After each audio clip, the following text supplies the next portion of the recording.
Okay, basically we start the course with the basic digital.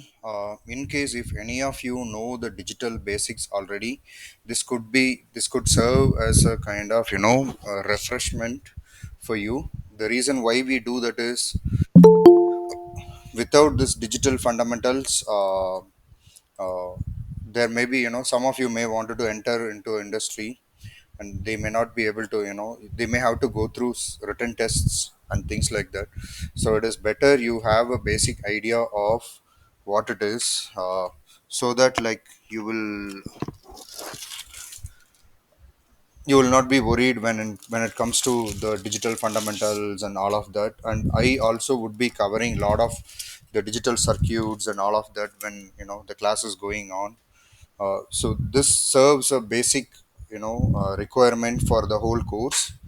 That is the reason, so though I have pointed you the previous videos in the YouTube channel, uh, but still it is I just wanted to make sure we go through this topic before we get into the actual topics. Okay.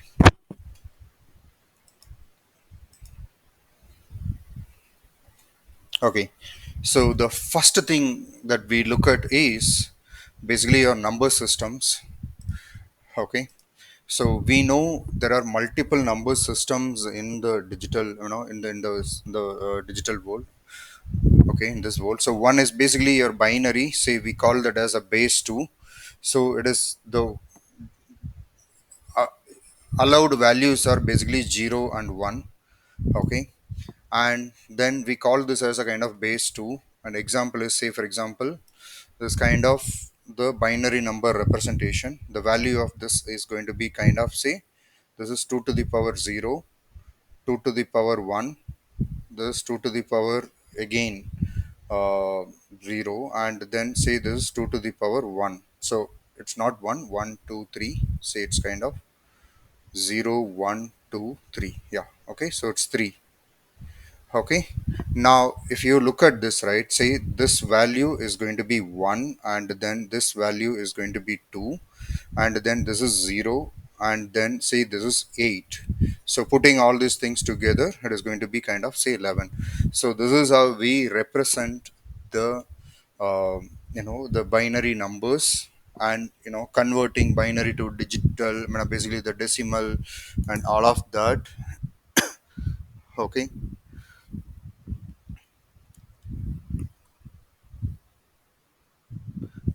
and again octa number system, so that is with a base of 8. Okay, so digits used are basically 0 to 7. Okay, and I have not come across any of this the real usage. And then the next one which we know very well, so base of 10. So the decimal number system, so the digits used are basically 0 to 9. So this is exactly what we use in our currency and all of that. Okay, when you handle the money and everything, right?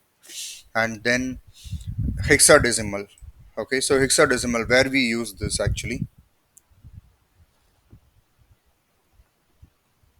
so we use this in, say, microprocessors and all of the places. See, you might have come across something called opcode and all of that, right? So they use this, you know hexadecimal numbers, okay, to program your chip. It's basically the opcode and all of that.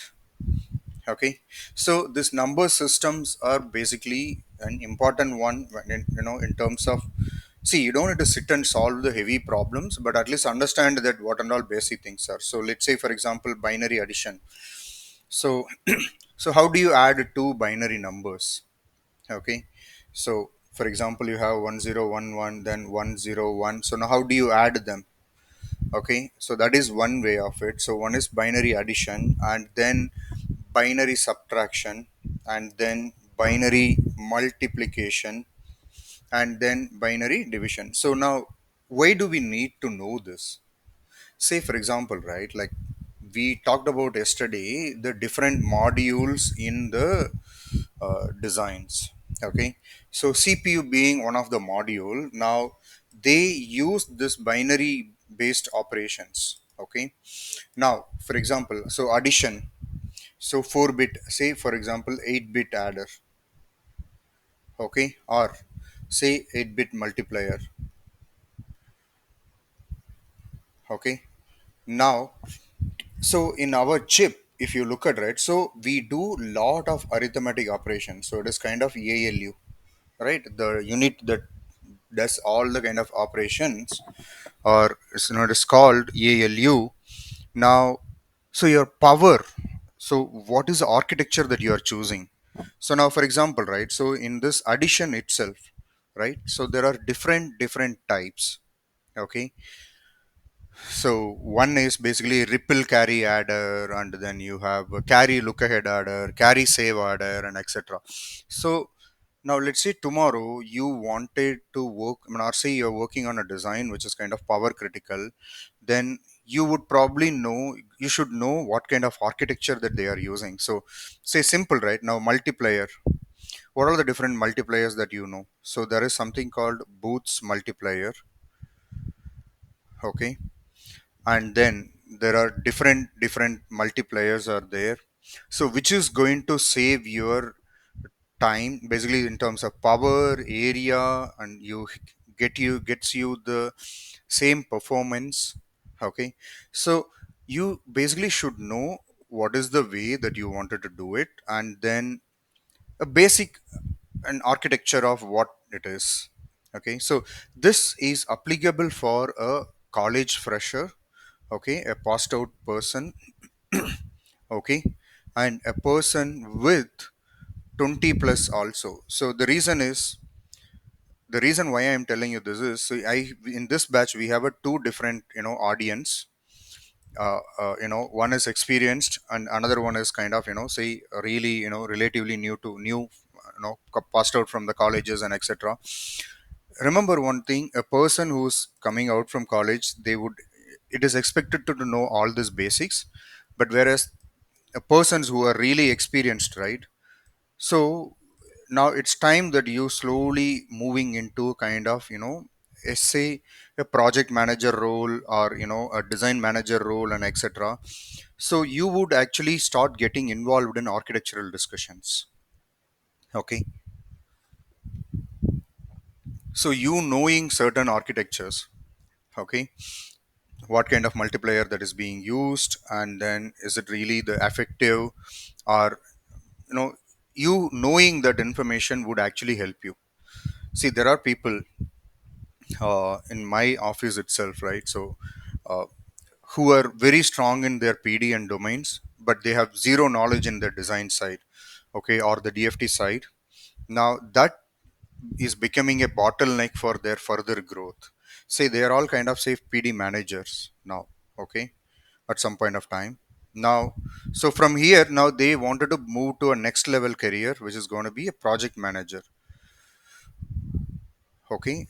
So they manage whole projects plus, and then time schedules and etc. So it is going to be a bottleneck, so they should know basic design architecture and all of that. So many of my people have started upskilling uh, to become this level. So you basically are having an understanding, okay, of this is going to really help. So to be honest, I have started reading something called computer organization, a book called computer organization.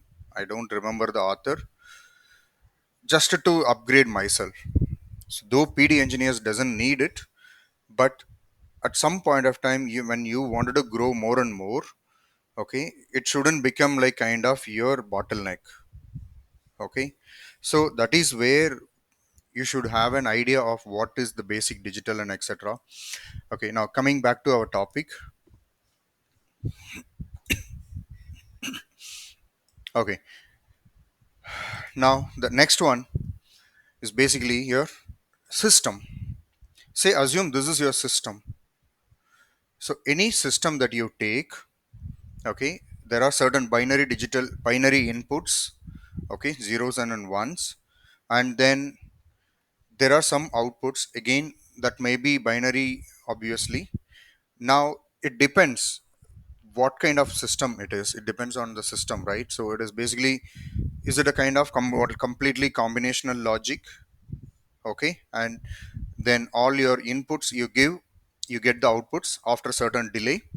Now say sequential logic. So now in this case you need clock to get, to transfer the data from one, flops to another flops and etc.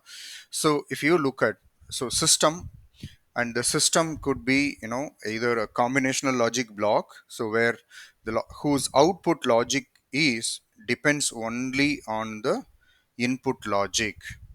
Okay, now that is combinational. And the next one is basically your sequential logic. Okay, now, so what is this meaning of sequential logic? So its output logic depends on your input values and the previous state of the block. Okay, so the stored information. Okay, so that is how the whole system is going to be designed. Okay, so now if you look at the whole system, right, it can be described by using the first thing that we try to do is, it's basically the boolean, the truth table. Okay, and then the boolean function, and then Karnaugh map. So you try to optimize them using the Karnaugh map. Okay, so any system, see now if you look at, right, so yesterday we were talking about spec and all. So eventually they won't give you this level. These are all kind of, one level down. So higher levels they will give you the spec. Now it is up to the project managers or architects to come up with the, the in-depth spec, and what is the system is all about, and have the block diagrams, and clearly, have go for a multiple reviews with the customer, and make sure the customer understands and all of that. So these are all happens at very high level. Okay,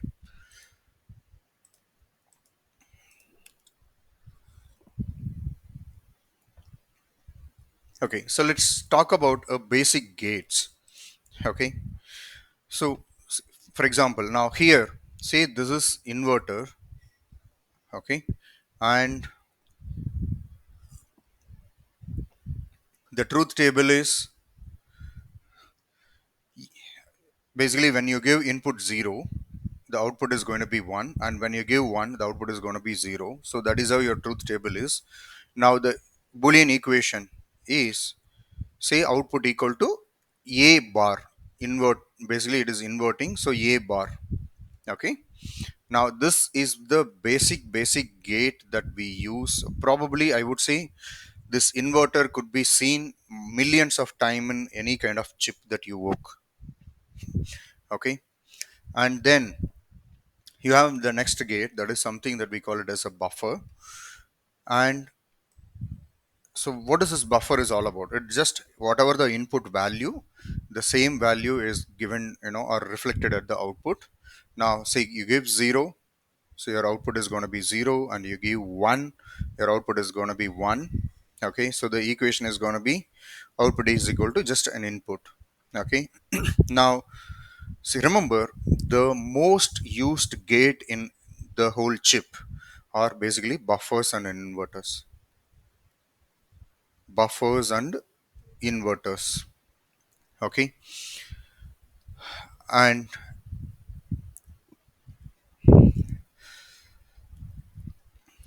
now the question here is, or probably let's take this as a homework. Okay, I'll just give you a homework now. So is it buffer is bigger in terms of area, or inverter is bigger in terms of area? So that is your homework. Okay, is buffer is in terms of big, area, the area is bigger for buffer or kind of inverter, which is which is going to have the bigger area. Okay, Oh, yeah, sorry, there was a question. Someone was trying to say something. yeah, nothing, sir. You continue, please. Okay, all right. Okay, and the next one is basically your AND gate.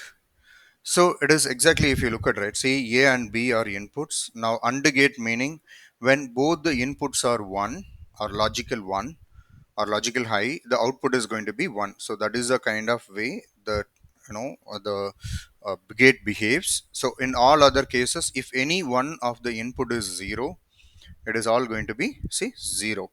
So the equation is going to be a dot b. Okay. And the next basic gate is going to be, called it as, or gate. Now here or gate is basically kind of, say, addition kind of thing. See, again, you have two inputs, 1 and 1. Now if any one of the input is 1, the output is going to be always 1.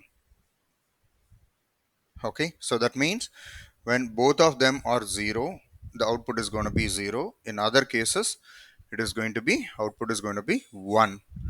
Now the equation for this is a plus b.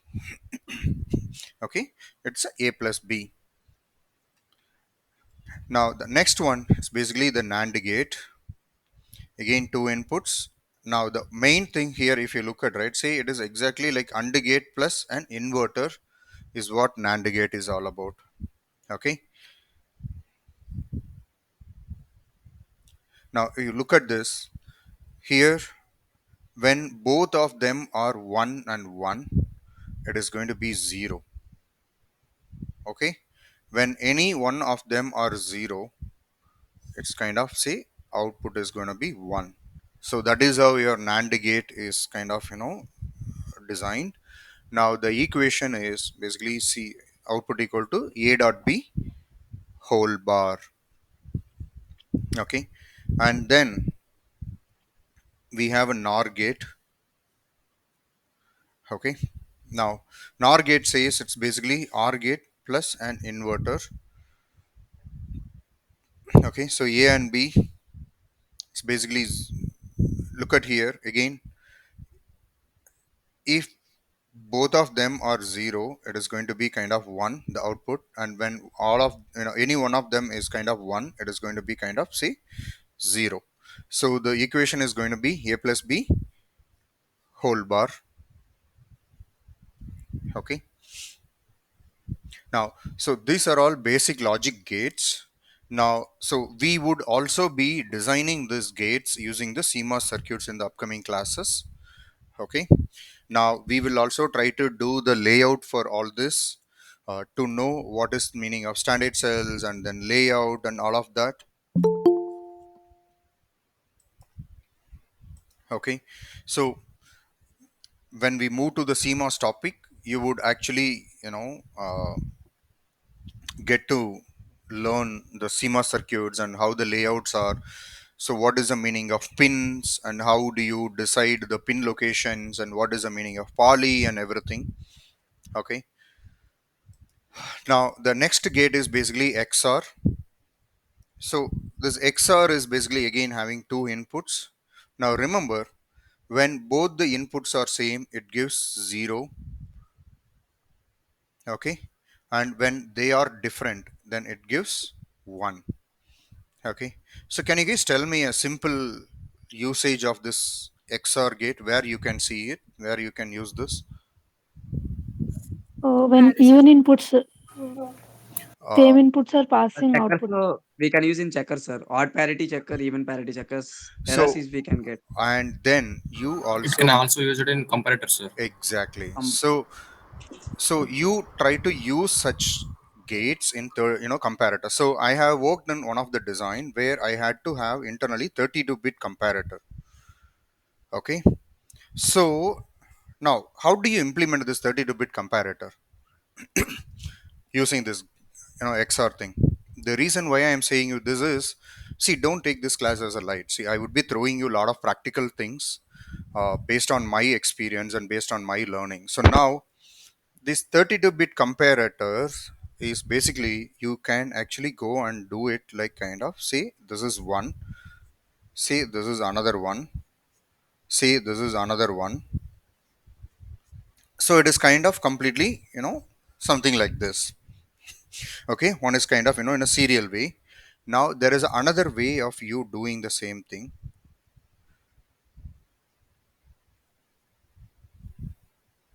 So which one is going to help you in terms of your, design spec? Now say there are something like kind of four different things. Now,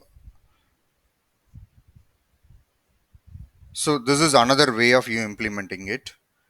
Okay, so we had one design where the RTL engineer did not think through the way, what is going to be easy for the PD engineers to do. Okay, whereas he was actually kind of okay. Now tell me one simple thing. So you have a 32-bit, say for example, now look at here, say it is a 8-bit. 8-bit I am comparing. Okay, now whereas 8-bit meaning how many things are there? One, two, three, four, five, six, seven. So it is basically you can say, so 7 XR. Okay, now here also you would actually have kind of say 7 XR. Okay, in this also you'll have a 7 XR. Now which one would you prefer? First one, sir, Reason? because comparing in parallel will be right. So Correct, comparing in compare parallel, but now why? comparison. No, see, I understand it is, that is a way of you coding it or implementing it. Now why do you choose this? You have given To me, give the you have faster choose. result, Sorry. faster result, performance will be high. So it is basically the time that it takes to compare. So Yeah, how sir. many stages? How many stages here? So remember, we have something called logical depth. We always look at something called logical depth or logical levels. Okay, so this is one, and say this is two, and say this is three. Whereas here, one, two, so it is going to be seven levels of logic. Seven levels of logic. Okay, so it is going to take, now simple, right? So take each gate is giving you 30 ps delay. Okay, now how much time it takes to give you the output in the first case?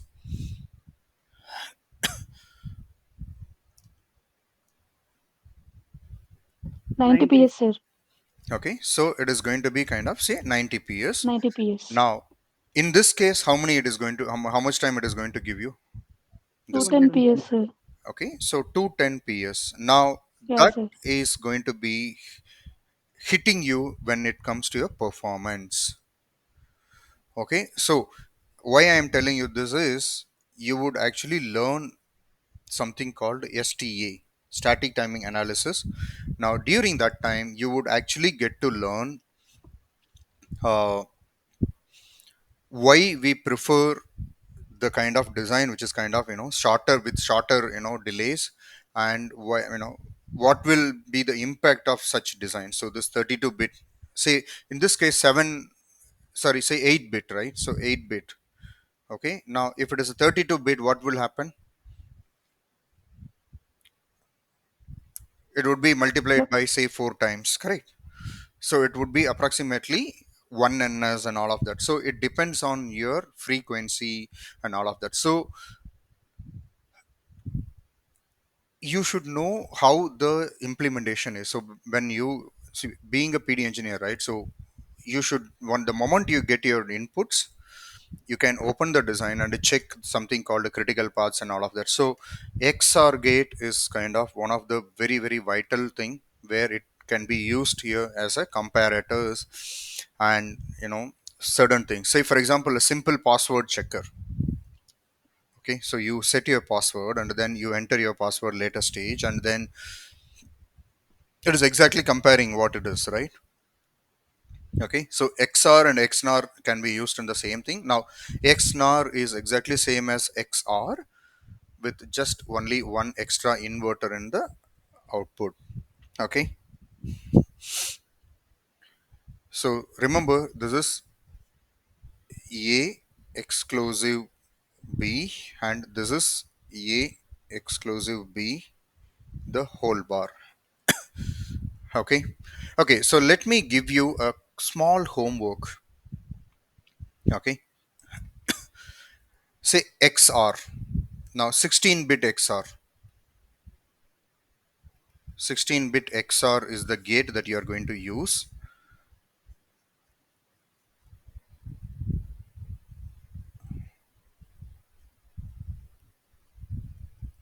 Okay. Now say 1011 0111, okay, and then 10001100. Now what would be your output?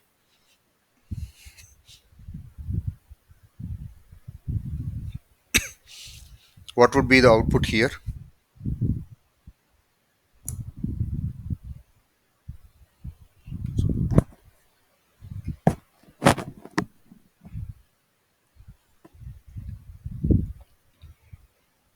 Zero. Okay, so there is a one. 0, sir.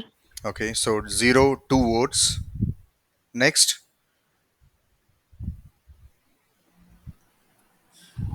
1. Okay, one have got 1 vote. Next. Zero, sir. Okay, so 3 votes. 0. Okay, plus 1.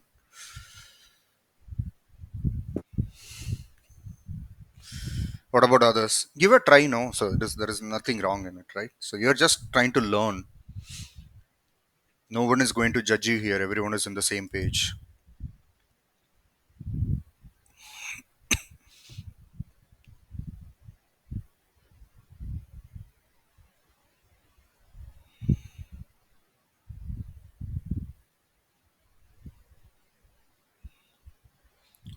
Okay, others are not giving a try. Should be 0, zero, sir. zero, zero. Okay, so there is a 2 more person said 0. 0. Okay, so how you guys are saying 0? Sir, 8 ones and 8 Equal zeros. ones and equal Equal zeros. number of zeros. Okay, say for example, now if I have this as a 1, then what will happen? Result will be 1. 1. Okay, so let me give you a shortcut. So these are all where some of the companies written test questions. Okay, and then the simple thing is when you have an even number of ones, say it is kind of even number of ones meaning 0, odd number of ones meaning it is simple 1. That is the shortest logic that you should always remember. So because when it comes to written test, we will just give you 1 minute for such questions, and sometimes people will not realize that it is. So when you have even number of ones, it is 0, odd number of ones are going to be 1. Okay. Okay, all right. Now moving on to the next one. um, so universal gates, what is the meaning of universal gates? Any logic keys can be implemented using those gates. Those are called universal, sir. Okay. These XOR and And NAND and NOR mux. Okay, so in books have you seen mux as a universal gate? Yes, sir. No. No, you might have not. No, sir, but we can implement As We can per anything the with implement mux. the textbook. same. we That's can why. implement with marks. No, that's what I'm saying. It is, we, in the textbooks, right, they always talk about only these two or being the universal gates. But when it comes to industry, right, we treat mux also as a universal gate. Because so yesterday's class, right, I'm not sure how many of you tried recollecting, remembering it, or kind of understood. So yesterday we were talking about A0 revision and A1 revision and etc. You guys remember? And so A0 is basically, we call it as a full layer, full layer, tape out. Okay. Now A1 is, say, I said, say kind of metal layers only. It could be few metal layers, okay, or all metal layers. Okay. Now what does this meaning is, we add, say for example, you have a design, say you have a design like this. Now say these are all your blocks. Okay, say block A, block B and C. Okay, say, so this is A, B, C, D, E, F, G, H, and I. Okay. Now assume there is a small bug in the block E. Okay. Say in this block there is a small bug which is kind of not letting the chip work as per the spec. So you have done the whole design, taped out, you brought the chip back, you tested it. Now the finally the the testing team or the design team found that there is a bug. You know what we discussed? Now remember, when we say tape out, what and all steps that are actually going to happen? Now the first thing is there is something called mask preparation. Okay, there is something called mask preparation. Now that is a first step, and then second step is actual manufacturing.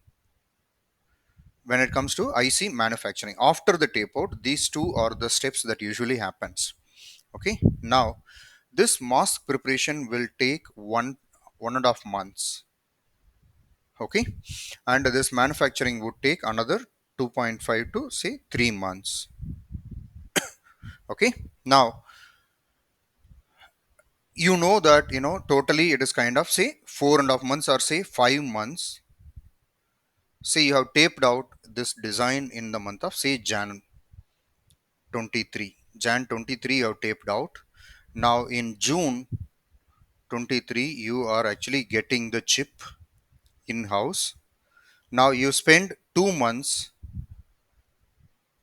to check, test, basically you know silicon validation and all of that. Now you spend 2 months, and then now you find out a bug. Now say in the month of August you have kind of decided to redo a tape out by fixing that bug.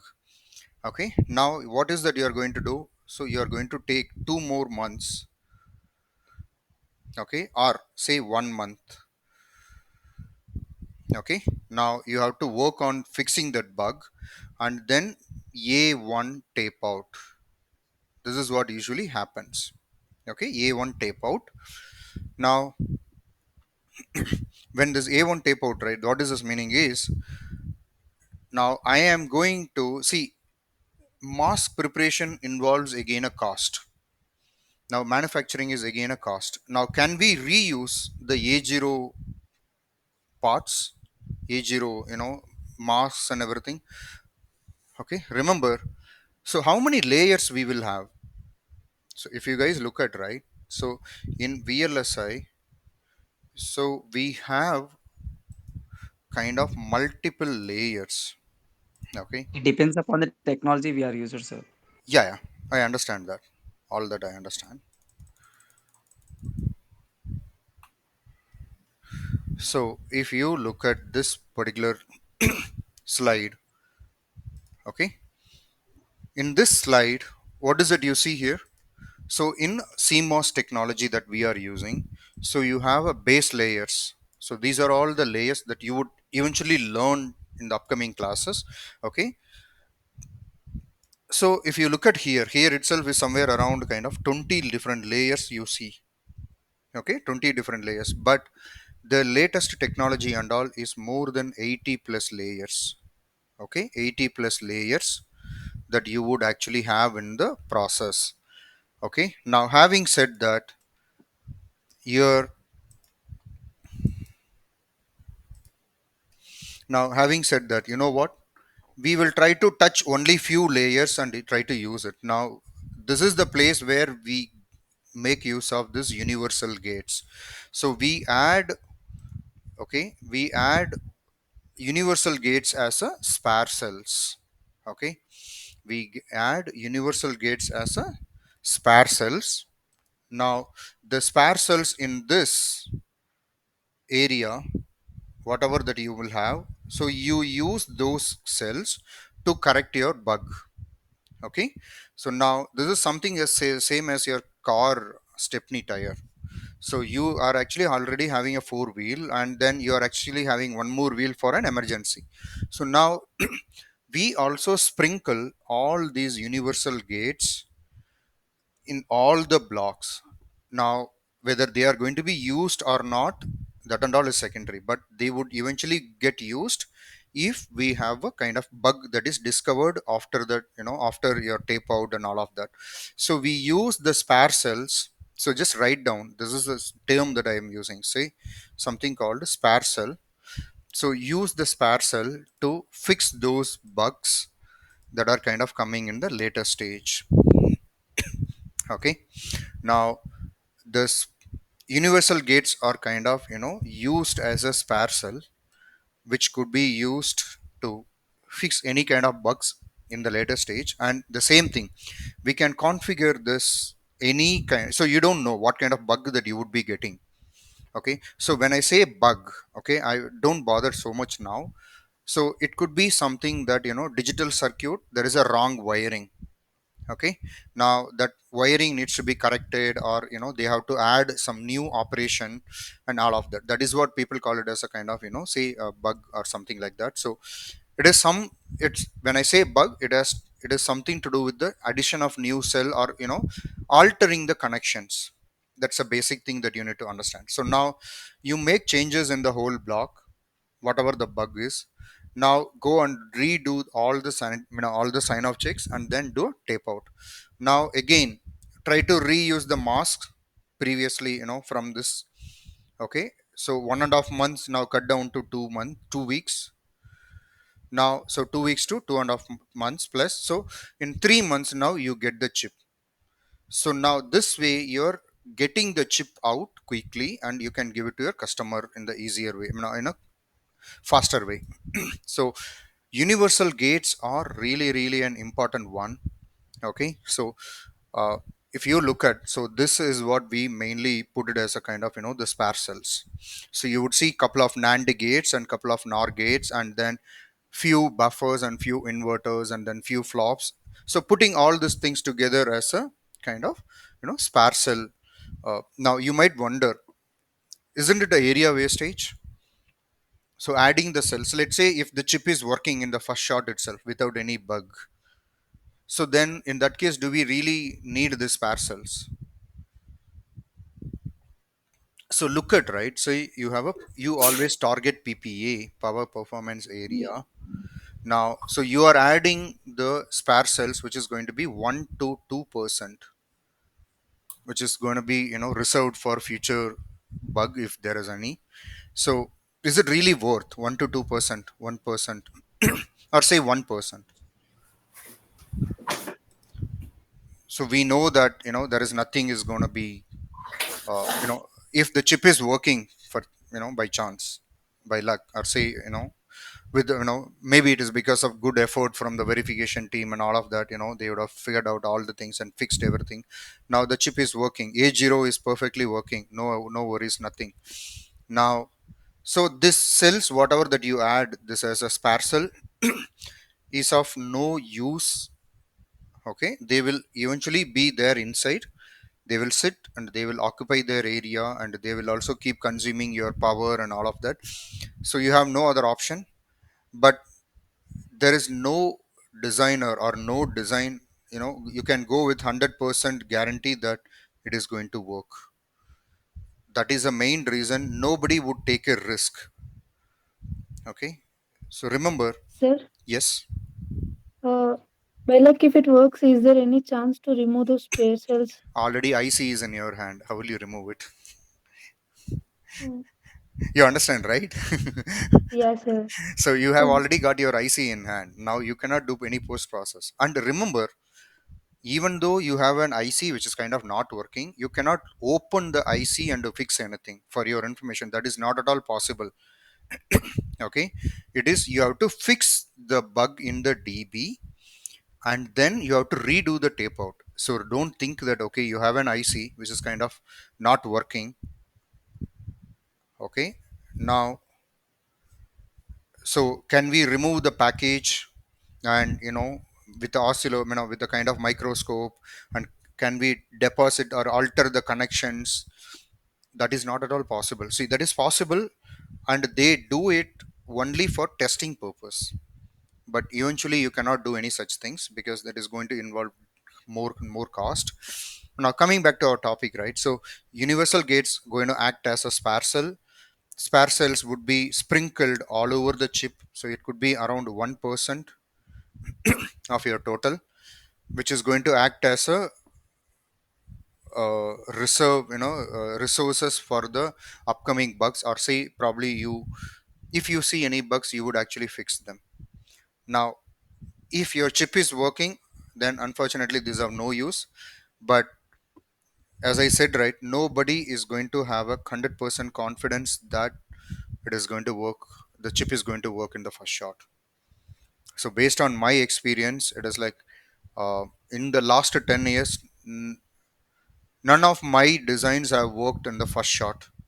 It is always warranting, or say kind of some or other thing. Say there might be some IP, they might have missed a bug.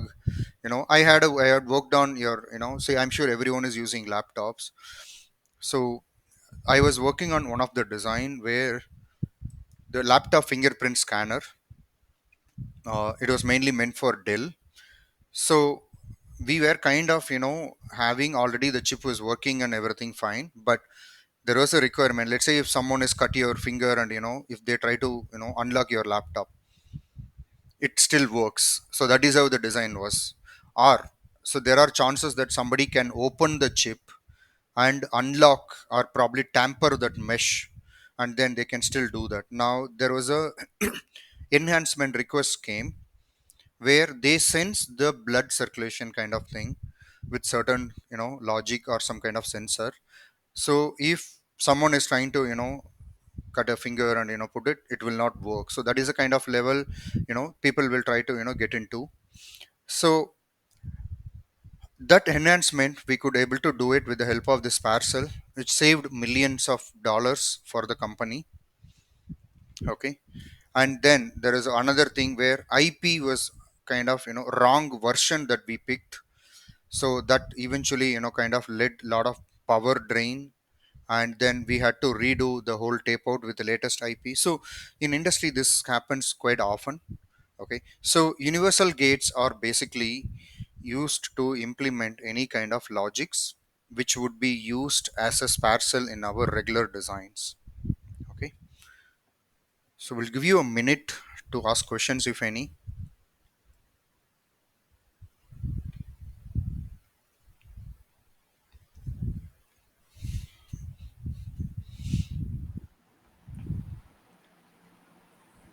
Can you give some examples for universal gates? Yeah, please go ahead, Vishnu. Can you give example for Oh, you want universal me gate? to give? You want me to give? Yes, sir. Okay. See, when I say universal gates, right, it is, say, the real example that I used in my design. Is that what you're asking?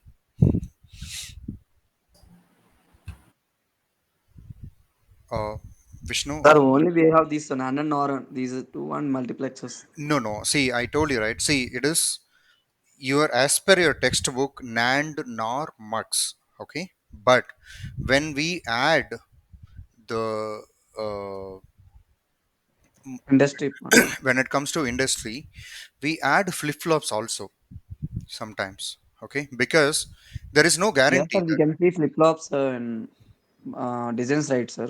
But those are in not a flip-flop condition, the black box like we can see, right? no, no. So all those pair cells, right, inputs would be kind of tied to zero, tied to VSS, and the output will be kind of floating. So they are just inside sitting there with in all the inputs grounded. Okay, with all the spare cells. Now, when I say universal gates, that is nothing but, say there could be three NAND gate, two NOR gate, and two MUX, and one flip flop, and one inverter, and one buffer, kind of thing. Putting together, it is going to be kind of, say, uh, we add it as a spare cell. Now, give me a minute. Let me just show what I do in our design. I'll just show you guys so that like you guys get to know what it is.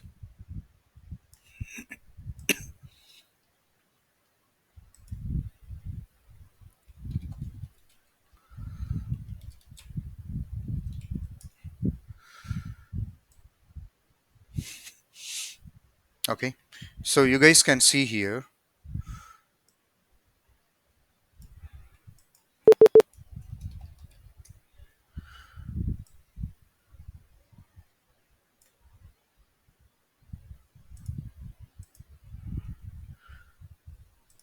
Now you see this, add spare cells. Now you see here, I add one flop, okay, and then two NAND gates, and then two NOR gates, and then there are a couple of inverters, and input pin connect type. This basically tie low, and then repetitive window. So every 80 micron by 80 micron, I will have to have the spare cells. Okay, so this is how we actually add it in the design. Okay, so even in your office, let's say tomorrow you get into your industry and then you go and see, it is all going to be the same way. Okay.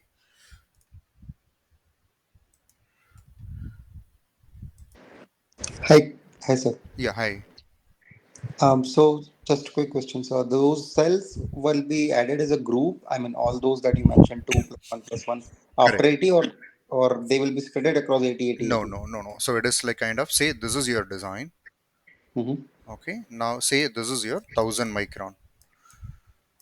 Okay. Now say this is your 1000 micron. Height and width are 1000 micron. Now what we do is say leave that 80 by 80, take it as 100 by 100. Mm-hmm. Okay. Now so each and every 100 by 100 will have all those cells. Okay. The reason why I'm telling you is give me a minute, let me just bring up my GUI, so then it would be easy for you guys to understand.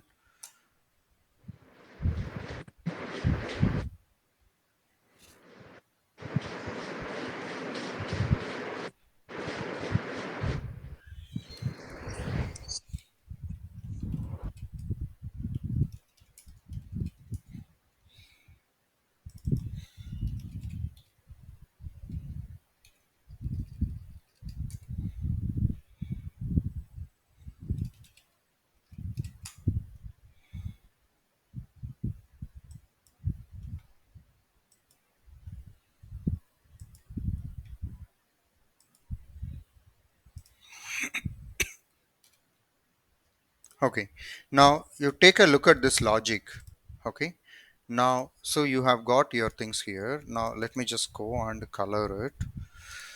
Now so you have a different modules. So if you guys look at, right, say there is a PCIe, and then there is a SDRAM top, and then Blender 0, Blender 1, and then RISC core and all of that. So now you have no idea where the bug would come. So where you would end up in having or fixing that bug and etc. Now what is that we do is, say there is no guarantee that okay, this area might need your fixes. So now you actually go and add the spare cells each and every 100 by 100 or 80 by 80 in a such a way that kind of say this kind of things, so that like let's say when you get a bug, you would be able to kind of say this area now got a bug. Okay, so this area now there is a small correction in the connections. Okay, so you have to do something. Now the spare cells in this area could be used to fix that. Okay, so when I say spare cell, it is kind of area driven, and it is going to be completely everywhere. It would be added everywhere. Now if I have to show you guys, let me just show you this.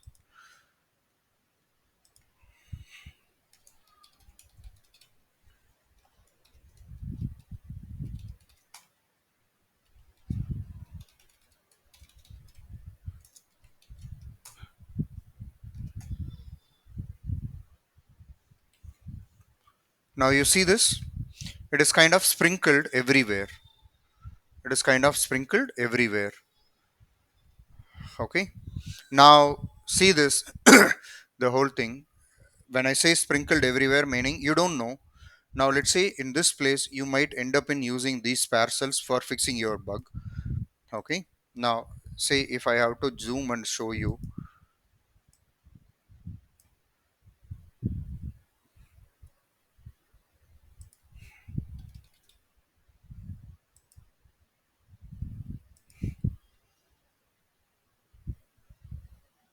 Now see this is basically a NOR gate, and say this is kind of NOR, and say this is NAND, and say this is kind of NAND. So whatever that is close by, they would actually use this to fix it. Now say for example here it is kind of 30 micron, you have got NAND and NOR, and say here again NAND and NOR, and then say here again you have got it, and say this is a kind of inverter.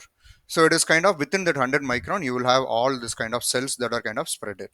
So that means every 100 by 100 you would actually have all the universal gates kind of, or the spare cells kind of spread it. Okay, so did I answer your question, Devesh? Yes, sir.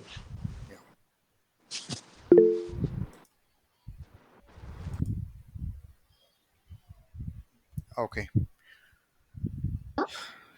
Were there any questions? There was Sir? some. Yes. Hi.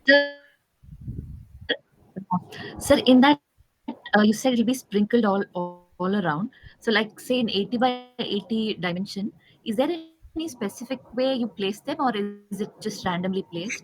Like say you said you place a AND gate, NOR gate, and all that.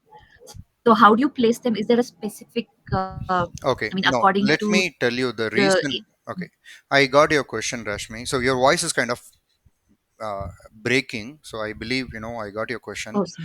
Okay. Now, so the thing is, why I said 80 by 80 was, first of all, see, when you look at your buffer, say in the design, right, you will have something like a buffer X8 drive strength, so which we are going to cover.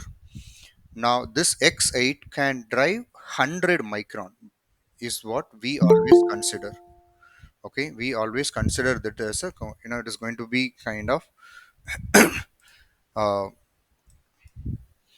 going to drive 100 micron distance. So now, any 100 by 100, you will have a kind of connectivity. Say a cell which is kind of driving or traveling from this location, okay, to this location. Now you have to use your spare cell. So now you can still buffer them and connect it. Okay, so for example, you have an NAND gate, or say okay NAND gate. Now this has to be driving some cell over here. Okay, say a MUX. Now you would end up in kind of having few buffers. Now this buffer, say here there is one kind of buffer, so there is one more buffer, and then you might find something nearby here. So you try to use the buffers which is capable of driving only 100 micron without any kind of creating more issues. So 100 micron, they are still valid, they are good, but anything more than that, it is going to be kind of going to have a tran issues. Okay, anything more than 100 micron, you will have something called a transition issues, which we will see later. So that is the main reason why I say I kind of choose 80 by 80, and some people always prefer kind of 100 by 100. So yeah, that is the main reason behind why we choose this as a the range uh, for choosing this kind of the cells. Okay,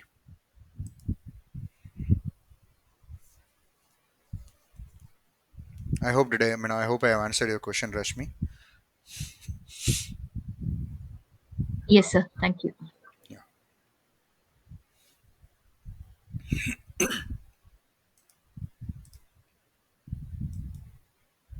Okay, moving on. So I think this basics of booleans and all, you guys already know it. So now I'll just quickly cover the basic parts. So always remember, there are different ways people solve the problems, but I always, the way I follow something called process. It is always truth table. Okay, and then solve it using either Boolean theorems, okay, or K map. It's basically Karnaugh map. So you can use any of that to solve it and have your final equation. I would say it's a kind of optimized equation, and then implement your circuit. That is the basic process that I always follow, no matter what, because see, remember one thing in industry, right? There are two types of people. One is who follows the process, okay, which is kind of consistent, people call it. So everyone will like this person who follows the process. He will have all the kind of steps and checks and everything. And then there are some people who follows their guts, okay, this gonna work. So something like that. Now this is something, even if it is 100% is going to work, now person like me will not like it, because this is not repeatable. Okay, so people prefer in industry, right, something repeatable. Okay, so this is something not repeatable. What kind of checks, what is the process that you are following, and all of that. So I always prefer someone who's kind of, even irrespective of the final results, who follows the process and who's kind of, you know uh, have, repeatability in anything that they do it. Okay. Okay, so moving on. Okay, now so there are this all these circuits, right? Say 1, 2 and 3, all of them are going to give you the function, same function. Okay, now which one would you prefer and why? Can you guys justify? Sir, I will prefer the third one Okay, reason. because it has the less number of gates Less and number. it will Okay, so there are two people have vouched for it, 1 plus 1, and then who else? Yeah, sir, it's third one because of area and power considerations and delay too. Okay, and okay, now if I have to say that, right, let's say for example, if your cell delay is say 30 ps and your net delay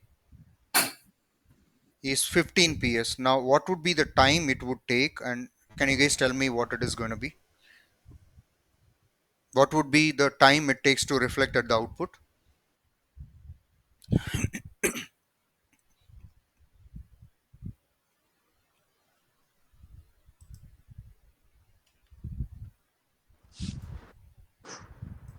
45 picosecond. Which one you're saying? Is the first one or second one or third one? The third one.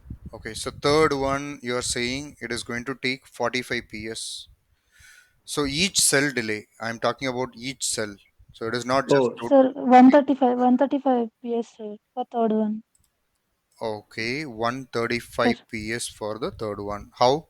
uh, sir, each cell will have 30 PS and the total net delay I taken as 15 PS. So I calculated So how much it is going to be? 135. 135. Okay.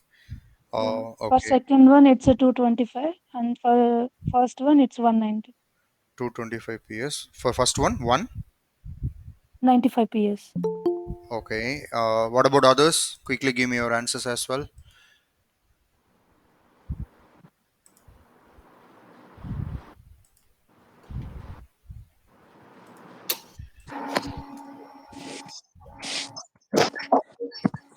So first and third will have same delay as the stages are same. Okay. Uh, okay. But first and third is, you're saying that, but then isn't it the delay should be similar if that is the case? Yes, if we take this one path, so input to output it takes 3 gates in first and third as a worst case. Yeah. So now this 195 ps, I think someone gave me this answer. So is it correct? No, sir, it's not correct. We need to consider worst, right? So that's not correct. I'm sorry. Yeah. So okay. So Abhinay, what you're saying is it is kind of, this is 135 because so you are getting level 1, level 2 and level 3. So the kind of worst case path, right? Yes. Okay, so here also it is kind of say here. Okay, so 1, 2 and 3. Okay, so now this gives you a fair idea of why we try to prefer. So the simple thing, right?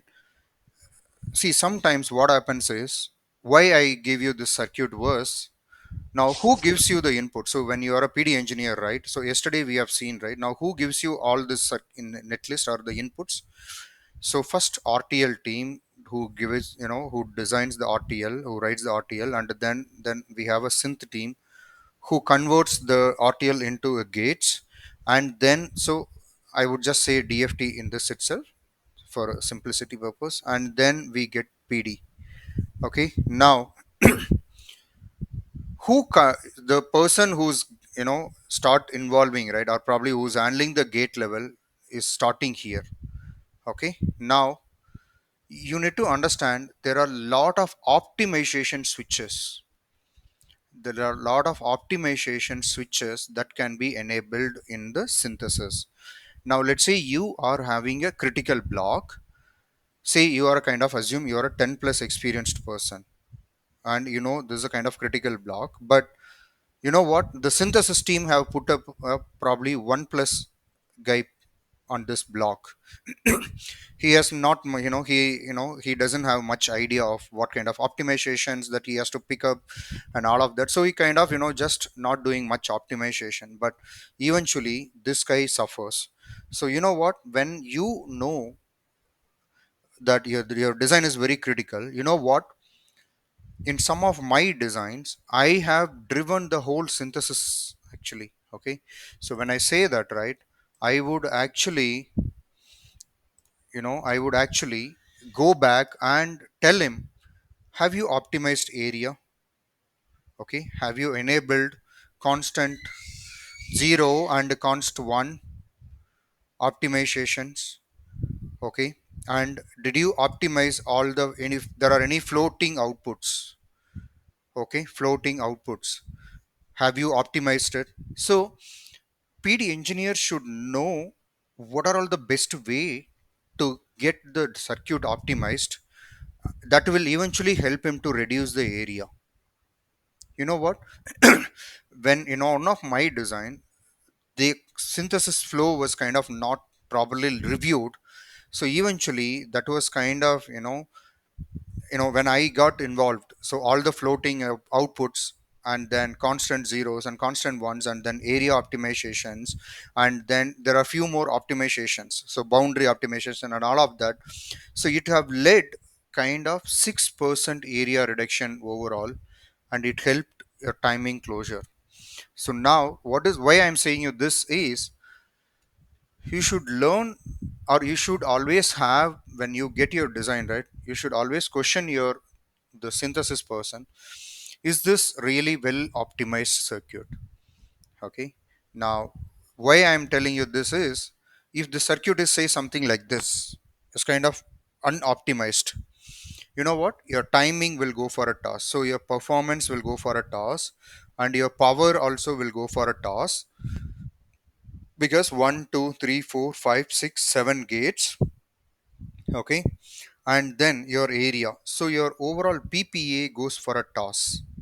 Okay, now if you have an idea, okay, now by looking at the paths, okay, you could go back and tell him, seems like this path is not optimized, I see a lot of weak drive cells, and then uh, this can be optimized my further, did we can we review your optimization settings? So all that you would eventually get to, you will learn here. Okay, what and all you are going to do and everything when we cover synthesis.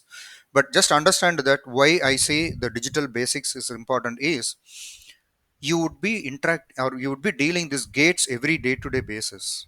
Okay, okay, so coming back to our original topic, so one, in terms of power, okay, in terms of frequency, so 1 is okay and 3 is kind of okay for me. But when it comes, when I look at power, okay, and in that case for me 3 is always better, and in case of area, Again, 3 is always better. So when I look at PPA, for me, the 3 is always better.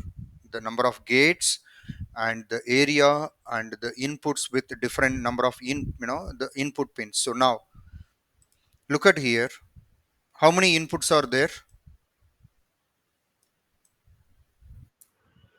3. Now, so is 3 input is going to have a bigger area or 2 input is going to have a bigger area? Say for example, now say this NAND gate 2 input.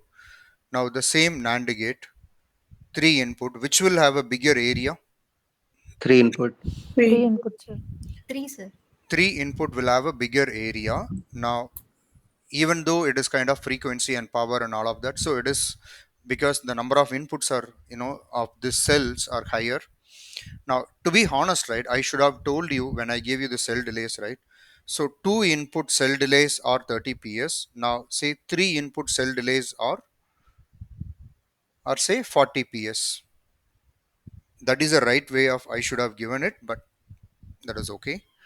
So now you would have definitely seen this is kind of on the higher side because 1, so this is 1 2, so definitely 155 ps it could have been.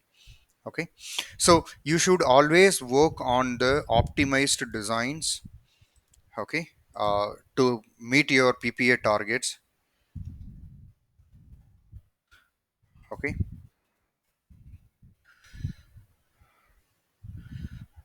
moving on. So I think I would leave this to you guys. I'll send this as the homework. Okay, so assignment for this week in the group. Okay, if any of you have not part of the group, just do ping me. I'll try to add you guys to the group. Okay, uh, so this De Morgan's theorem and all of that, so try to go through it for this week. Okay, um, so what is this De Morgan's theorem?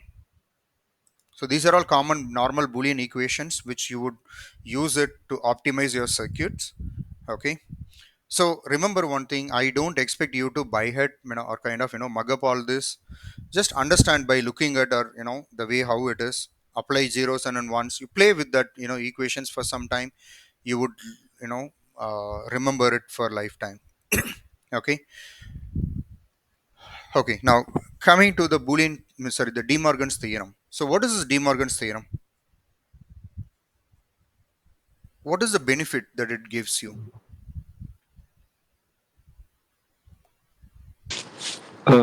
Sir, it helps us reducing the equation. Okay. So what is it you're trying to achieve? So basically, less variables and simplified equation will result into a smaller circuit. Okay.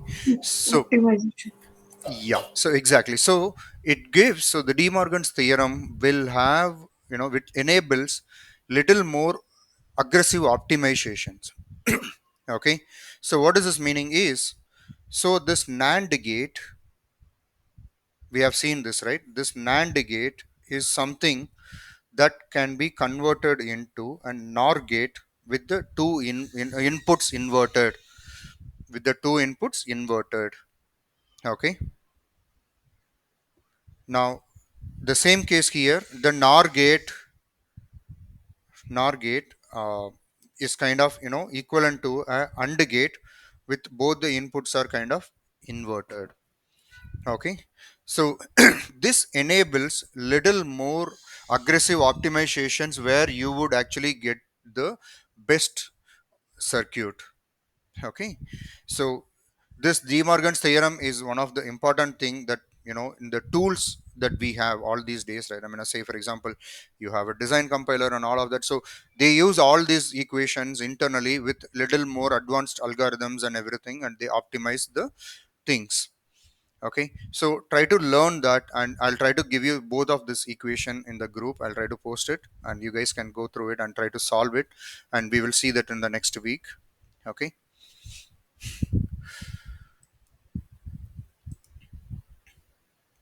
Okay, so what we will do is we will try to cover few more slides. So I hope you guys are okay to stay till 9, right? or 8:45 at least. So we'll take 5 minutes break just to give a bio break. Okay, and then we will just quickly come back and go through NAND implementations, and then we will also go through the Karnaugh map, and then uh, mux based implementation we will go through next class. So we will stop at K-map after the K-map for the day. Okay, so just take a 5 minutes break, and then after that we will hardly have a class for next 15 to 20 minutes.